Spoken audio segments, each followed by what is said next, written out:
Donc moi je suis Thierry Lacombe, donc je suis le secrétaire général de l'Union locale CGT de Cherbourg. Donc depuis ce matin, on bloque toute l'agglomération cherbourgeoise. Donc on était parti sur des blocages sur 2 ronds-points, celui d'Auchan et de la gare maritime de Transmanche. Au fur et à mesure, on a pu bloquer plein d'autres carrefours, donc Martinva, le rond-point qui permet l'accès aux gens du Val-de-Serre a été bloqué aussi. On a bloqué que je ne dise pas de bêtises parce qu'il y a eu tellement de ronds-points depuis ce matin. Il y a eu également le dépôt de Zéphirbus, donc il n'y a aucun transport en commun sur l'agglomération aujourd'hui. Donc pour nous c'est une réussite parce qu'on a réussi un paquet de blocages, notamment celui qui est pas déplaisant non plus, c'est d'avoir bloqué au niveau de la SNCF. Donc on a empêché l'arrivée du train de Paris de 10h36 qui s'est arrêté à Valogne, et pour la petite anecdote, ils ont affrété un bus mais malheureusement le bus est tombé dans les embouteillages.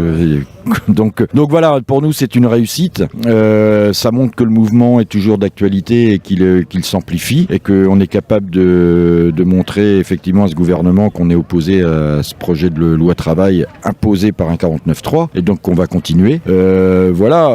Après on a ce rassemblement à 14h30 place Napoléon où on appelle tout le monde à venir nous rejoindre. C'est pour ça que tous les ronds-points seront levés aux alentours de 13h pour permettre aux gens de venir à la manif. Et voilà, donc c'est un bon mouvement, ça continue, on va pas lâcher. De toute façon, on est déterminé, on ira jusqu'au bout, jusqu'au retrait de cette loi travail qui est innommable à l'heure actuelle, quoi.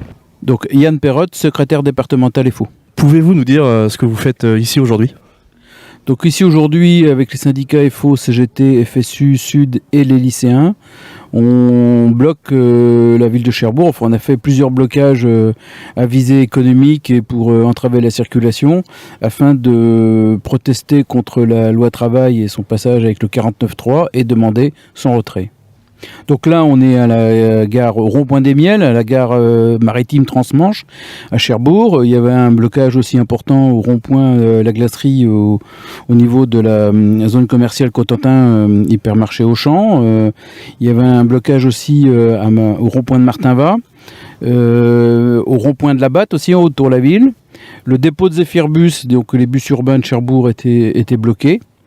Le passage à niveau juste avant la gare a été bloqué juste avant l'arrivée du train Paris-Cherbourg. Et il y a eu également les lycées Millet et lycée Tocqueville qui ont été bloqués ce matin. Alors il y a eu aussi à Saint-Lô des actions un peu moins longues ce matin. Il y a eu 2 ronds-points qui ont été bloqués de 7h30 à 9h30. C'est le rond-point de Candolle, celui où il y a le conseil général, et le rond-point Renault.